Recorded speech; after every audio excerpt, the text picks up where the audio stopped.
All right. Hello, everyone. Welcome back to another episode of Testimony Thursdays. I'm your host, Dr. Jazz, and today I have a very special guest. I was actually talking about her on my previous podcast episode. So we're going to hop right into the scripture and get started with this episode. So, our scripture from today is going to be Colossians 4:5. Live, excuse me, 6. We're going to do 6. Let your conversation be gracious and attractive so that you will have the right response for everyone.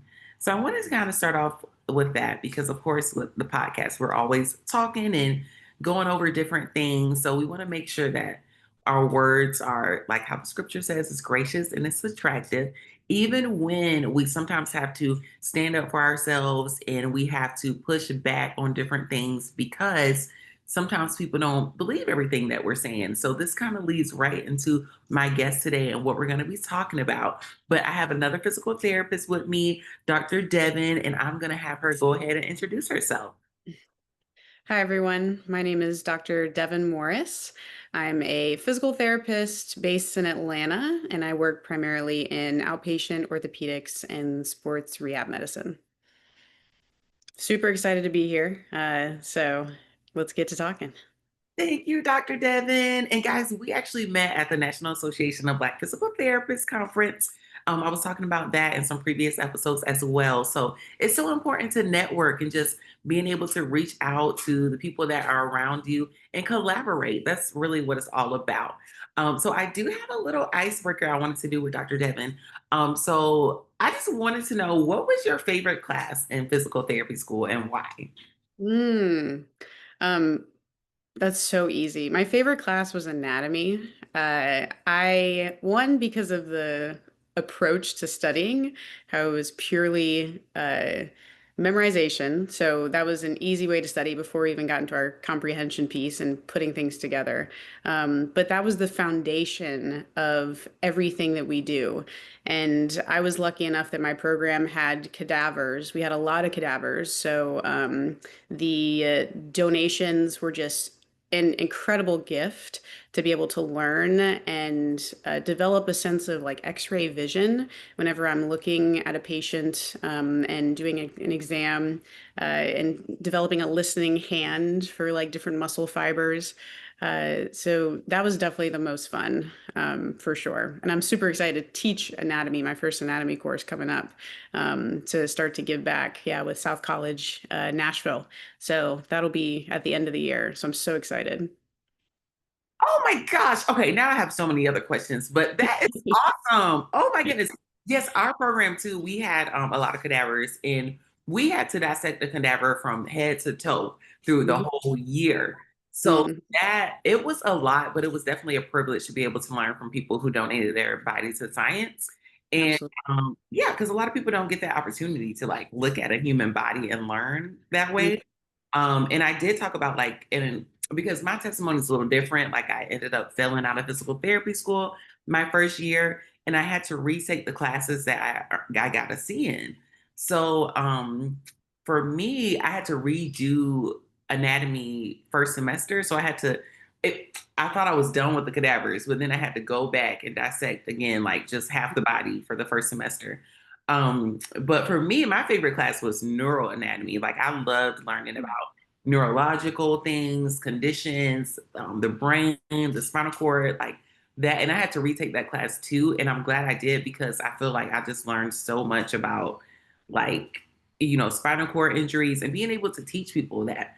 Like some, Yeah. like people who have an acquired spinal cord injury, maybe it's through a like vehicle accident or something like just different things that can happen to cause a spinal cord injury.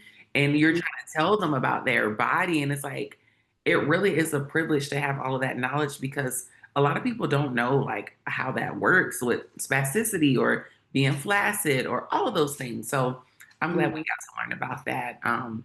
But wow, so you're about to be a professor. So do you have to move to Nashville or are you staying in Atlanta? Yeah, so I've actually been teaching since I was in residency. So I've been with South College Atlanta for about 2 years now. And then I joined the Nashville team because one of my Emory residency mentors joined the South College Nashville team. And he just kind of reached out. He's like, hey, I think you'd be a great addition to this course. Do you want to join us? I was like, yeah, absolutely. So now I work with both campuses as an adjunct. And so whenever I have availability, I mean, it's tough being full time in the clinic and it being a hybrid program and me having to leave for, say, a week. So the larger courses, like the MSK courses, those are kind of once a year. But the smaller courses like health promotion and fitness management, and then like anatomy, where I'm just gone for the weekend, maybe a Thursday and Friday out of the week. Those are I'm definitely more able to do and really excited to participate in because then I get to use my PT brain slightly differently and then give back and kind of be front row to seeing that light bulb go off like when I was in PT school. So it's super fulfilling and a really cool way to just stay engaged in the profession without having to be patient facing the entire time. Wow, Dr. Devin, that is awesome. You are doing some amazing things. Thank you so much for sharing that with us because whoa. And I know your students and the faculty is so blessed to have you because we're going to get into some things that you have been working on and doing a little later. But what made you want to become a physical therapist? Yeah. So I played soccer all my life, and I even played soccer in college. But when I would, for example, sprain my ankle on the field, this would be like middle school, I would just want to know how to get myself back on the field faster. Like, what can I do? I was asking questions. One of my teammates' moms was an athletic trainer. And so I would go and ask her, I'm like, hey, what should I do about this? Da, da, da. And she would teach me how to like wrap my ankle. And it would be amazing to me how I could make a change that could help me at least get through another soccer game. And that's where it really started. So I thought I wanted to be an athletic trainer first. And then once I got to high school and learned about the different professions, it started to evolve into me wanting to go all the way through to get my doctorate and do physical therapy. And so I also like the idea of being in the clinic more so than kind of being on the field because I felt like I would have a full I would felt like I would have enough time to do a full assessment, and then tie into that piece. So this started developing as I finished PT school and started going into residency. I found the importance of finding a solution, but also figuring out how to prevent it from happening again. And so that was the most powerful thing for me. And that was the difference between being on the sidelines and getting them good enough just to go back onto the field to get through it versus fully healing, rehabbing, and then teaching to then prevent it from happening again. So that's why I really wanted to do the full DPT into OCS residency level of thinking because I felt like I would be able to do the whole, like, give everyone everything they needed. So that's where it started. Started with soccer. Oh my goodness. But what I'm hearing, Dr. Devin, is that it started with education. Somebody educated you on how to wrap your ankle, how to heal your body, on your anatomy, what things to do. And that is so important to me, like being a physical therapist. I was just talking about this with one of my patients, like how I love, like definitely working in the geriatric patient population.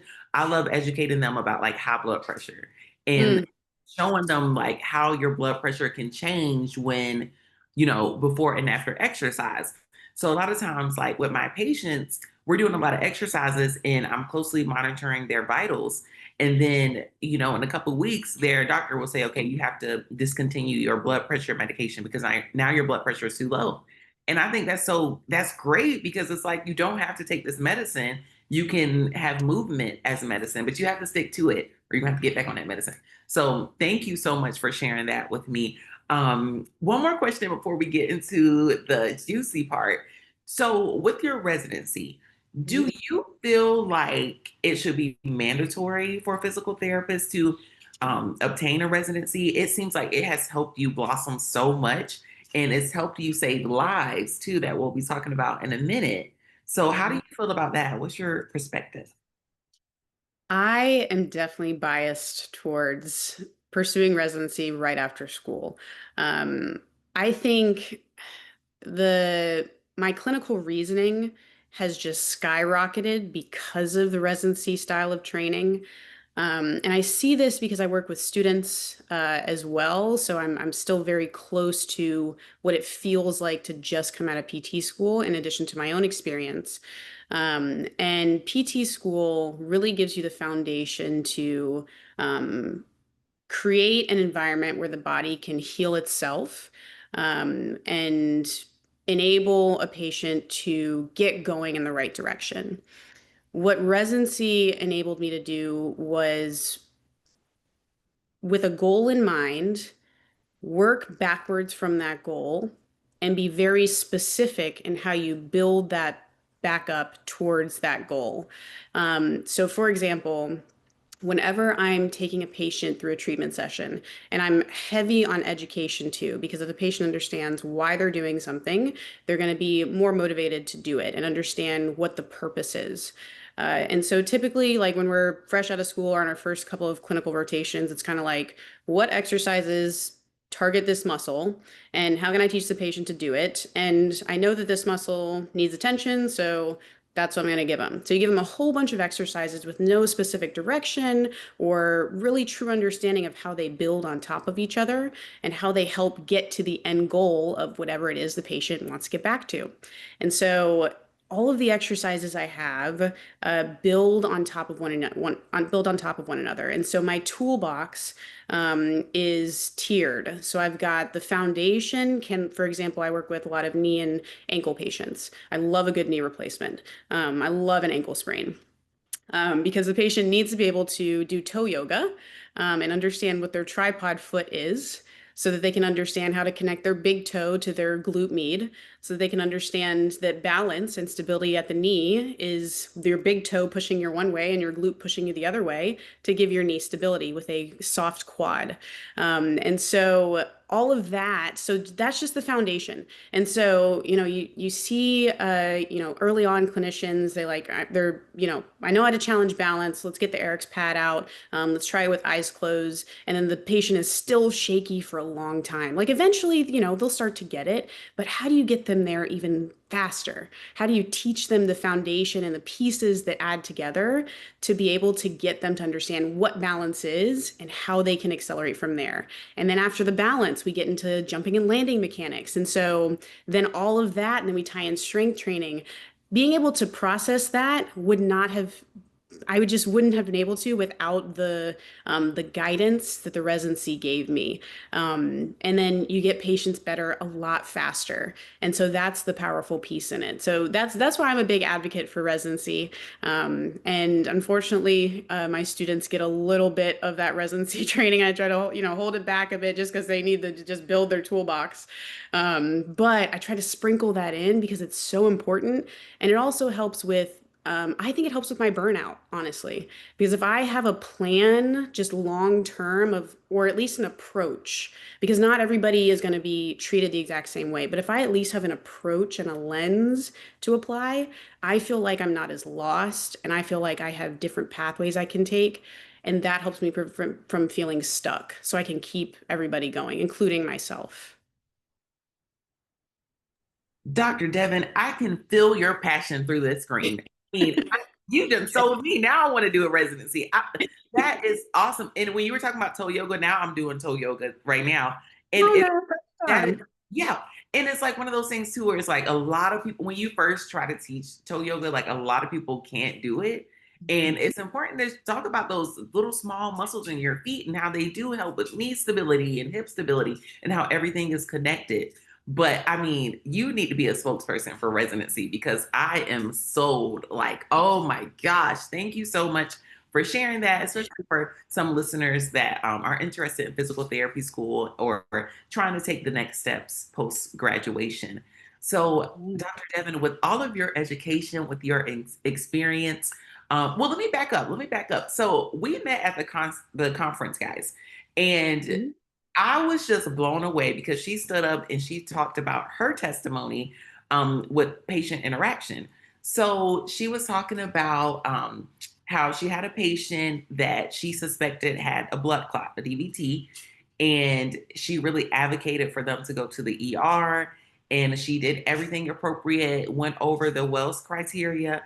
they didn't really quite fit in the Wells criteria, but she still instructed them to go to the ER, and she saved this patient's life. So when she talked about that, and then she did a case study on it and she shared the article with me, I was like, oh my gosh, and I was like, that's why it's important. I talked about it in my previous episode, why it's important to have people from diverse backgrounds, people that look like us in the clinic that can advocate for us, because you're not thinking about that. You're not thinking about somebody that has more melanin than you, that has a darker skin color than you, how how the Wells criteria can be a little bit biased on that. So, Dr. Devin, can you tell us about that day? Like, what did you eat for breakfast that day? How were you feeling in the morning? How many patients did you see before you got to that patient and was like, listen, something doesn't feel right? Yeah, so this was during my residency training and it was pretty early on too, so I probably had just gotten comfortable with the volume of patients. This is one of the highest volume clinics in the state of Georgia. In a 7.5 period, I was seeing anywhere from 18 to 22 patients. It was really good in terms of repetitions for my residency development because I was seeing a lot of different presentations. So, but it was, there were times where I felt like I wasn't able to do everything I could because of the volume. There were just so many people. But I did my best, got through it. And so this day, I've been working with this patient for a good 4 weeks. So he's about 4 weeks post-op. And I'm ready to do like our typical, following the protocol.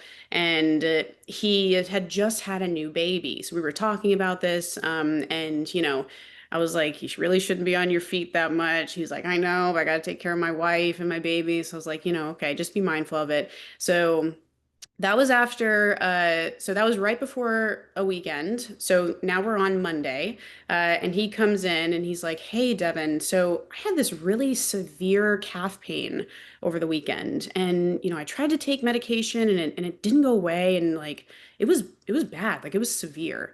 And that was the first time I'd ever heard him use the word severe. Because mind you, he's a strength coach. He had ruptured his Achilles playing soccer. I knew he knew the difference between soreness and severe pain. And so as soon as he came in and said that word, I was like, oh, okay. So I started having flags going off. And I was like, okay, severe calf pain. I remember this in PT school when we went over it maybe for 2 hours. And so I was like, okay, Wells criteria. So I'm trying to stay calm, patient facing, but I'm really, going through a lot in my brain. Like, okay, I can't miss something. Mind you, I still have 3 to 4 patients that I'm trying to manage in the background. I've got a couple of great PT technicians who, I've provided them with exercises that they're taking patients through, but at the same time, like the chaos of the clinic is still going on behind me. And so I'm thinking about this. I'm also peering off a little bit to think about other patients. And so I'm like, okay, what do I need to do first? I need to lay him down. I need to feel his calf. So I'm like, okay, go ahead and lay face down. I'm gonna check out your calf real quick. I just want to make sure everything's okay. And so, I check his Achilles. And everything seems fine. It's not tender to touch. I, squeeze his calf. His foot's moving. He didn't re-rupture it. And first thing I do, I think for warmth. I'm like, okay, let me just feel a difference.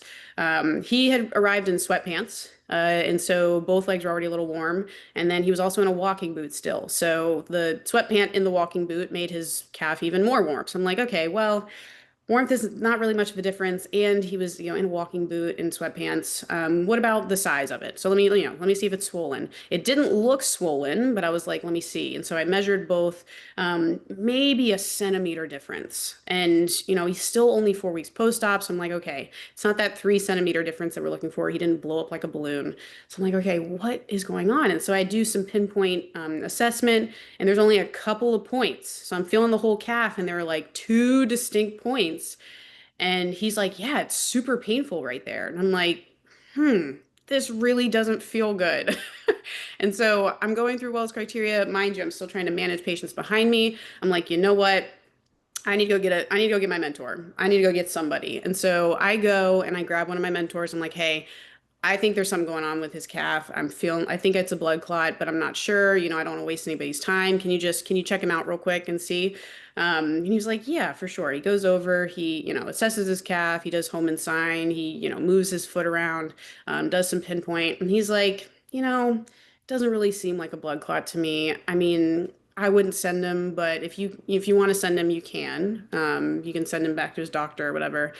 And I was like, okay, let me just ask someone else, like, just to be sure. So I go grab another clinician, and mind you, still managing a bunch of patients behind me, and my techs are running up to me. And I go to the other clinician. I'm like, hey, can you just check out his calf real quick? Like, I feel like there's something wrong, and I just want to be sure. Like, can you check it out? And he's like, yeah, I'll check it out. Did a lot of the same stuff, and she's like, I'm not really sensing anything. Like, I don't think I would send him, but if you want to send him, obviously you can. You shoot the MD a message, whatever. And I'm like, wow, really? Like nobody else agrees with me?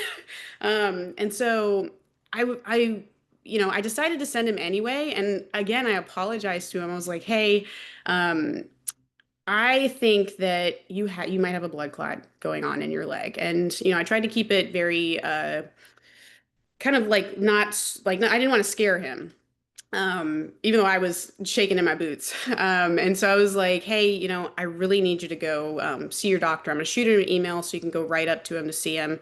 I'm going to let him know that I think you need a Doppler ultrasound for, just to double check for blood clots because it can be a big deal if we do miss these.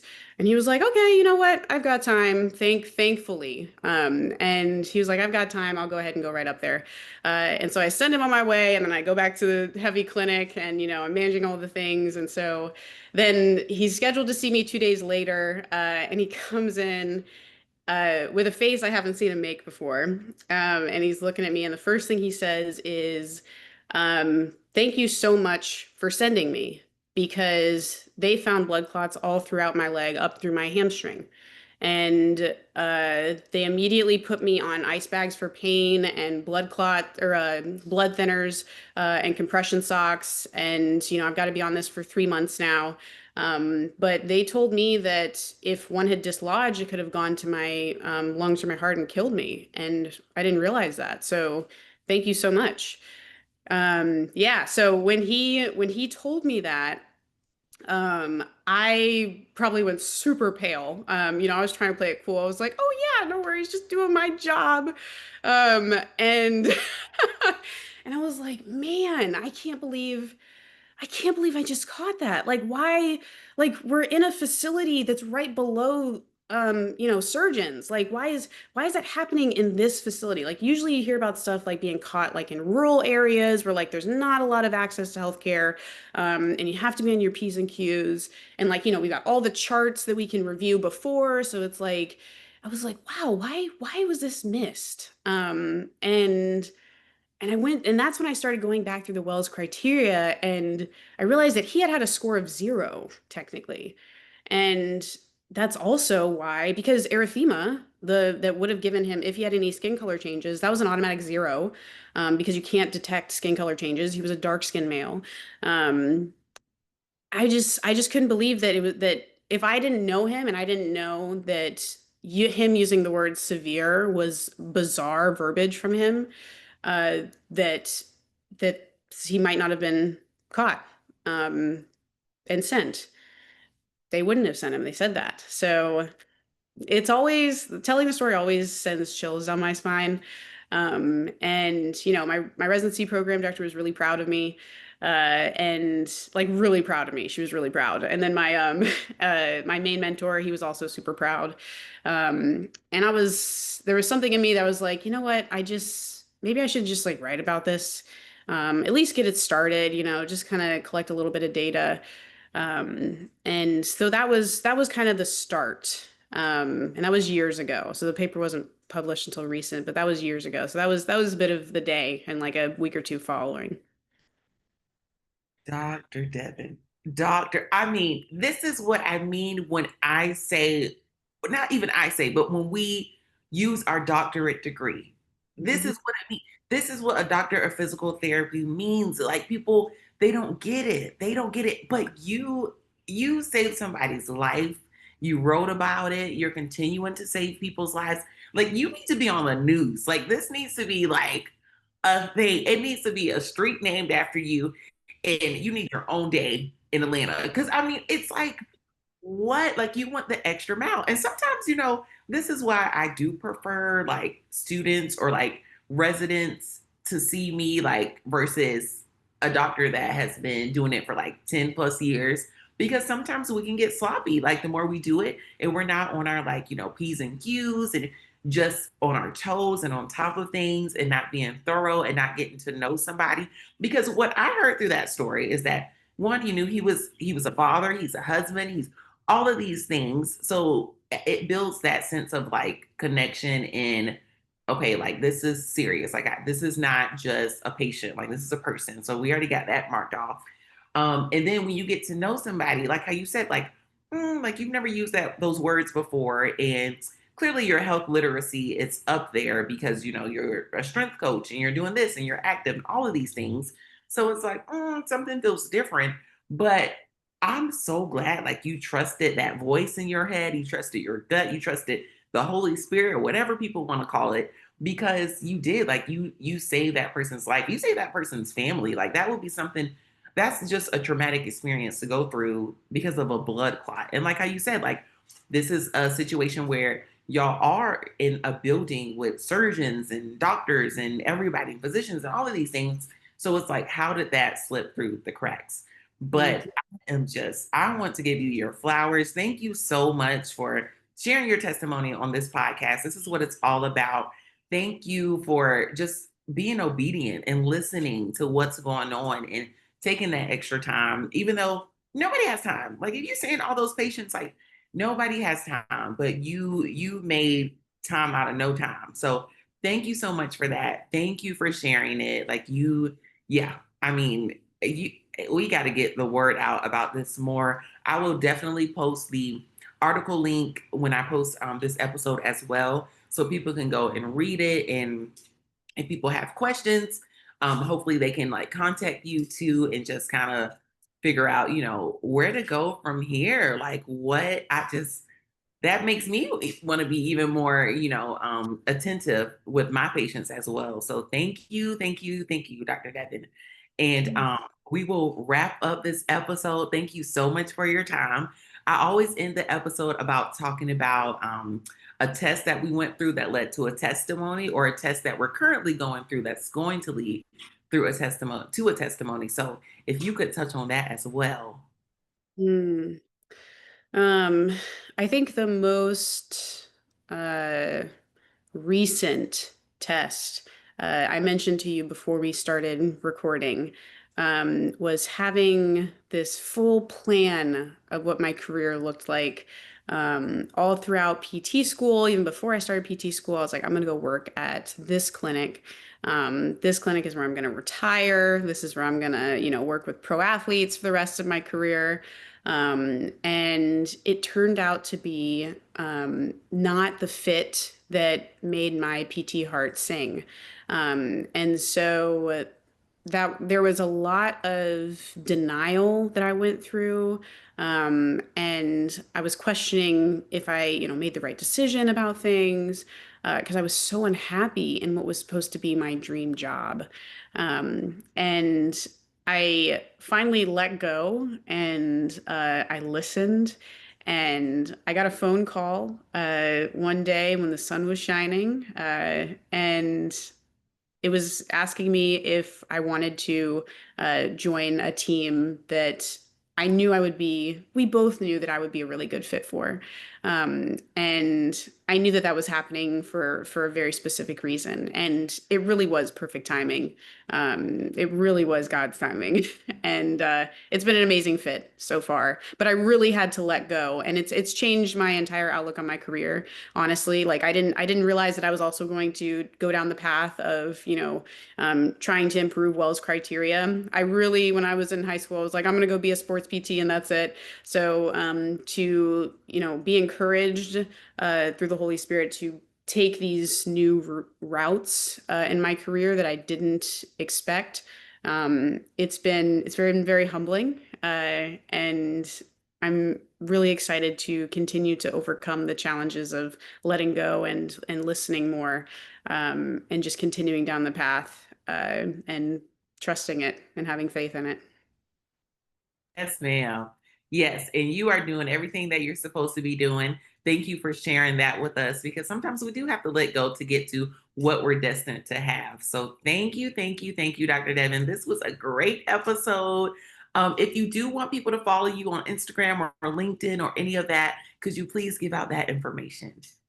Yeah, so I actually, and this is perfect because I actually created a video on TikTok shortly after the NABPT conference when we were inspired to share a story. It's a quick video of me out on a walk, and I was like, "Hey, I published a paper on screening for DVT in dark-skinned individuals. I'm really trying to spread word. It'd be great if you can share." At 15 seconds, and it went viral overnight. So it has over 400,000 views and it's growing quickly. And I'm almost at 10,000 followers now, and I gained like 5,000 in 2 days. And it's turned into a really powerful space for people to share their story. So it's a bunch of thank yous of sharing the paper for free. That's the other thing too. It's $100 on JOSPT cases, but I put it out there for free. And so it's a bunch of thank yous there, but also so many stories of people not feeling seen or heard by having their blood clots missed or having family members pass from blood clots. And so it's really turned into a powerful, just kind of video of comments for people to share their story, which I think has been amazing. And so TikTok would be the best because that's where I publish a lot of my, professional content, my PT specific, DVT specific. So that's Dr. Devin Morris. So DrDevonMorris. So TikTok would be the best, and that's also my Instagram, which I'm less active on, and then LinkedIn too. Devin Morris, and then all my letters. But Devin Morris should be able to find me.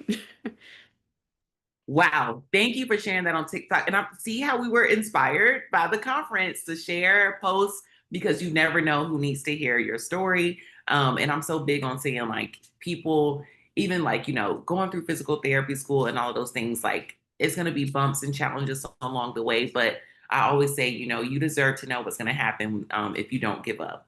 So thank you so much, Dr. Devin. Follow her on TikTok, y'all. And then follow Testimony Thursdays on TikTok, Instagram, all of those things. Thank you for joining, and we will see you all next week. Thanks so much for having me, Jasmine.